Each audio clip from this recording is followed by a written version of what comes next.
হরে কৃষ্ণ। তো একজন প্রভু আমাকে কমেন্ট করেছেন যে আমি কিভাবে ভক্তিপথে অগ্রসর হতে পারি, মাতাজি একটু বলুন। ভক্তির ভিত্তি মজবুত করতে অবশ্যই আমাদের শাস্ত্রীয় জ্ঞান থাকা প্রয়োজন।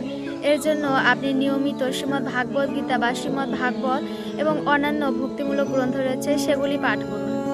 নির্দিষ্ট সময় ধরে ভগবানের কাছে প্রার্থনা করুন এবং ভগবানের নাম জপ করুন। ভগবানের কাছে প্রার্থনা করুন এই যে আমরা যেন তার সেবায় নিয়োজিত থাকতে পারি। পথে অগ্রসর হতে গেলে যেটা আমাদের মেন প্রয়োজন সেটি হলো সাধু সঙ্গ।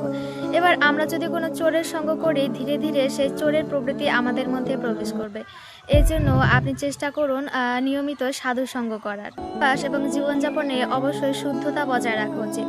আপনি কোনো পশু হত্যা করে সেটি খাবেন না, কারণ একটি পশুর মধ্যেও প্রাণ আছে। এবার একটা অসুরই পারে একজন প্রাণ হত্যা করতে, এবার আপনি তো অসুর নন, তাই আপনি সাত্ত্বিক আহার করুন। শেষে হচ্ছে সেবা এবং আত্মসমর্পণ।